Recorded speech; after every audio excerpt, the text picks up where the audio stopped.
This dream, the dark embodiment of blasphemy, is a shameful secret rooted strongly as a tooth or a fingernail. And father, muttering vaguely as he kisses her sweaty brow, never tries to wrest it from her. Sometimes in the drowsy mornings after, she gazes at mother and wonders what she would call out if Vanessa were swimming away from her toward the wastelands. Spring. Chapter 1. Vanessa. The long spelling lesson is done, and Mr. Abraham is now talking about soaking and curing leather. As he rambles on about techniques for concentrating urine, Vanessa inhales lightly and cautiously, as if her lungs are about to be scalded by the acrid smell of leather curing in its vats. The half-vinegar, half-musk scent hangs in the air for weeks in early spring, and she's already decided she will never marry or even live near a tanner. Keeping her eyes open and her face attentive, she drifts off into daydreams of summer. When Letty reaches back to scratch a shoulder blade and drops a note on her desk, Vanessa jolts into the present. Using her bitten nails to pick open the small package, she reads, "Do you think it was her first time?" Half an hour ago, Frida Joseph burst into tears while trying to spell turnip. They weren't tears of frustration, but big, dry, gulping sobs, like she'd been punched in the throat. Mr. Abraham took her out of the classroom for a while. He must have sent her home, because he returned without her. Frida's chair sits naked and prominent. All the girls around it are carefully looking in another direction. There's a bloodstain on the wood, bright and ragged, with a dark, crusting drop on the floor. Everyone knows it wasn't there yesterday. Vanessa is silent, lost in memory, and Letty shifts in her seat and eventually turns to cast her a questioning look. Annoyed, Vanessa shrugs curtly at her. Letty faces front again and flakes off a tiny corner of paper.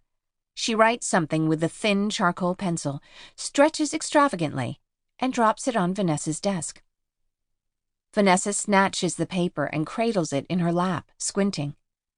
The charcoal is smudged, and she can barely make out the words. "What a baby. I didn't cry my first time." Vanessa bites her tongue in exasperation. Carefully separating a piece of paper from her sheaf, she writes, "Liar." Stretching forward, she drops it on Letty's lap like a little yellow butterfly.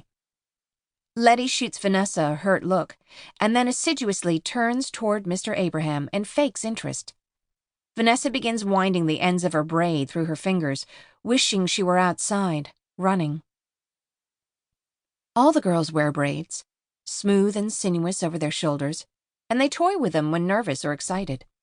It's a deeply ingrained fidget, and when girls turn to women and put their hair up, their fingers flutter uselessly in the air as they try to remember what is missing.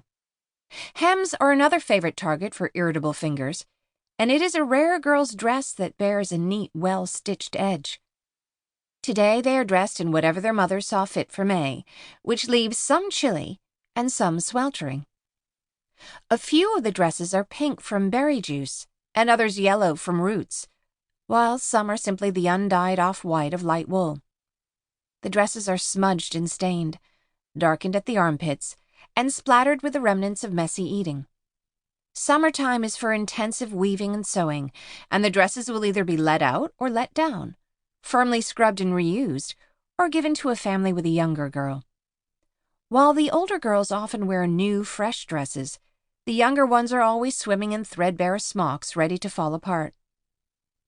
As Mr. Abraham drones on, Vanessa wishes there was enough paper for drawing, but the Wanderers decided a few years ago that the island should produce its own paper, instead of relying on leftover sheaves from the wastelands. Mr. Joseph, the arborer, has been experimenting, but this year's bat is an extravagant failure. The paper crumbles and separates almost at a touch. Even so, they know better than to waste it. When Bobby Solomon drew a sheep breathing fire on one of his sheets, his teacher, Mr. Gideon, whipped him so badly he limped for days.